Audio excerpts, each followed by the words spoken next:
Halo, jumpa lagi di kanal YouTube Police Center dengan isu aktual terpercaya. Di antaranya kesepakatan Musrembang Ocus 2026 fokus pada peningkatan kapasitas sumber daya manusia dan reformasi tata kelola, serta pengembangan ekonomi inklusif berbasis potensi lokal.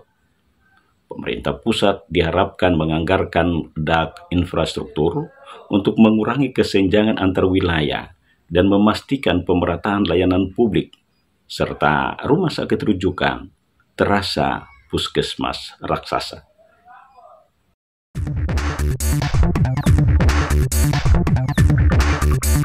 Saya awali berita pertama dari kesepakatan Musrembang Ocus 2026. Kesepakatan Musrembang Ocus 2026 fokus pada peningkatan kapasitas sumber daya manusia dan reformasi tata kelola, serta peningkatan ekonomi inklusif berbasis potensi lokal.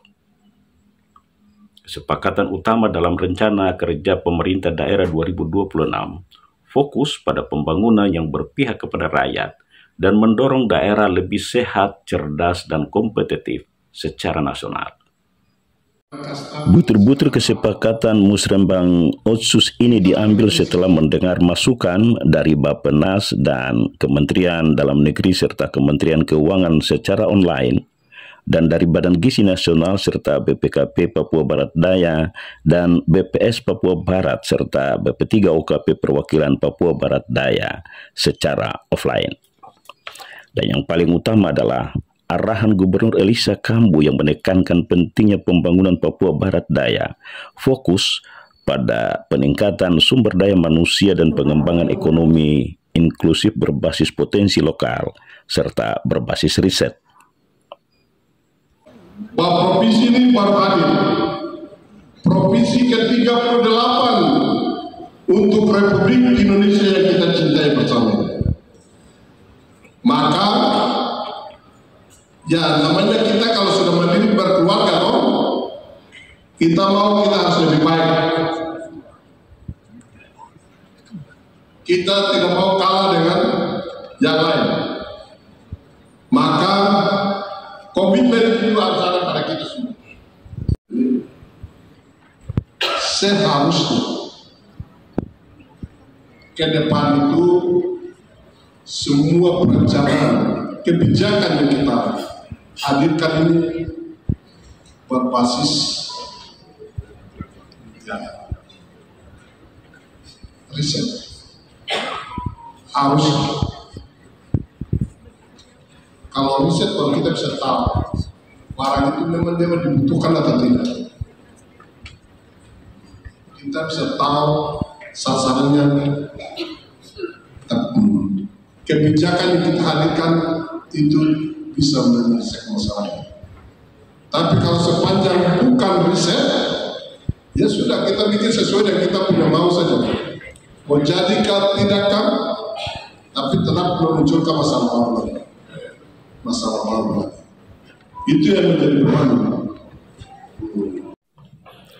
Ciri tata kelola pemerintahan yang baik adalah transparan, partisipatif, akuntabel, serta koordinasi sebagai kunci penilainya, sehingga seluruh narasumber menawarkan solusi berpemerintahan yang baik untuk mengangkat harkat dan martabat masyarakat, khususnya orang asli Papua, dengan pelayanan dan pemberdayaan ekonomi.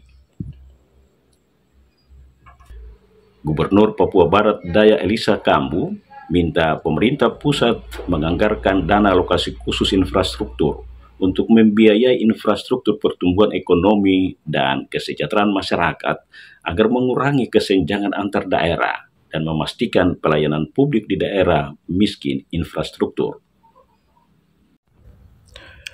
Permintaan Gubernur Elisa Kambu disampaikan menanggapi terbatasnya APBD, membuat Pemda tidak bisa berbuat banyak membiayai infrastruktur, padahal dibutuhkan untuk mendongkrak pertumbuhan ekonomi dan meningkatkan layanan publik pendidikan dan kesehatan.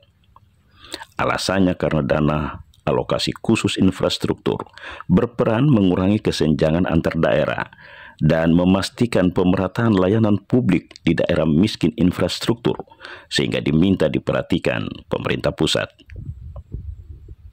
berpikir bagaimana membangun kantor, membangun ini. Negara hadirkan provinsi ini tidak bisa bikin apa-apa. Rakyat lihat bagaimana wibawa negara di mana.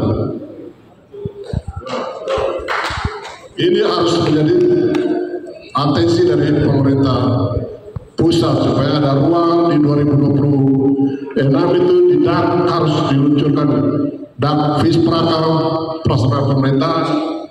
Mungkin juga di DTI ada uang untuk supaya wibawa kehadiran negara itu lewat fasilitas pemerintah yang ada, bangunan, kantor, gedung itu juga ikut meyakinkan rakyat bahwa negara ini serius, bangsa ini serius untuk urus rakyatnya.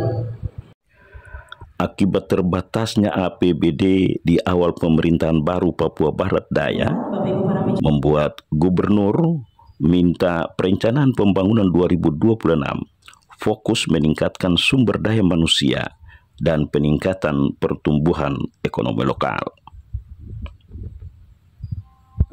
Pemda Kabupaten Kota se-Papua Barat Daya diminta perkuat sistem layanan kesehatan dasar di Puskesmas Pustu dan Posyandu untuk mempermudah masyarakat kecil dan terpencil mengakses layanan kesehatan dasar agar tidak menjadikan rumah sakit rujukan seolah-olah puskesmas raksasa.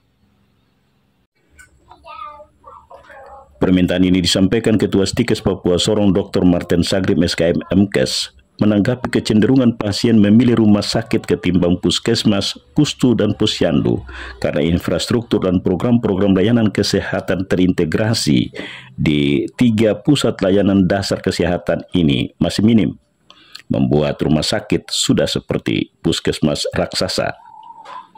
Kenyataannya dikhawatirkan mempersulit masyarakat kecil dan terpencil mengakses layanan kesehatan. Perlu mendapat perhatian serius Pemda Provinsi dan Kabupaten Kota se-Papua Barat Daya. Kita ada punya 6 transformasi pelayanan kesehatan.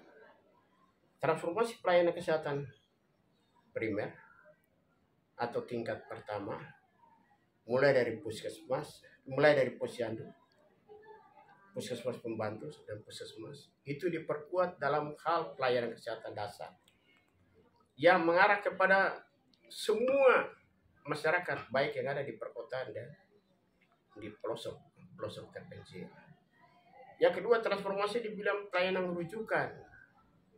Di Papua Barat Daya, dari 1 kota dan 5 kabupaten, harus mempunyai salah satu rumah sakit rujukan sebagai basis untuk lakukan pelayanan rujukan. Melihat rumah sakit yang ada di Kota Sorong, ini bagaikan puskesmas raksasa yang ada di Kota Sorong. Misalnya rumah sakit Selebisos. Kenapa? Rumah sakit JP Wanane. Kenapa? Rumah sakit Harlina, rumah sakit lain. Iya, kenapa? Itu merupakan suatu puskesmas raksasa. Artinya bahwa pelayanan kesehatan dasar yang harusnya diselesaikan di puskesmas atau di klinik kesehatan yang ada, semua dilarikan ke rumah sakit. Ini menandakan bahwa sistem penanganan rujukan pelayanan kesehatan kepada masyarakat di tingkat pertama ini yang masih kurang kualitasnya. Baik dari sisi tenaga, baik dari sisi jenjang pendidikan, baik dari sisi mutu, sampai kepada dari sisi manajemen pengelolaan pelayanan kesehatan. Yeah. Layanan integrasi kesehatan ibu dan anak, KB, imunisasi dan gizi harus diefektifkan di puskesmas, pustu dan posyandu agar tidak menjadikan rumah sakit sebagai puskesmas raksasa dengan memperkuat layanan ramah terhadap pengunjung dan akses informasi serta teknologi informasi ditingkatkan untuk meningkatkan peran puskesmas, pustu dan posyandu menjalankan tanggung jawabnya. Kekurangan jangan terlalu dikhawatirkan selama usaha dilakukan penuh ketekunan. Karena tanggung jawab yang diberikan jika tidak dipertaruhkan tidak akan menghasilkan apa-apa. Terima kasih sudah menyaksikan kanal YouTube ini.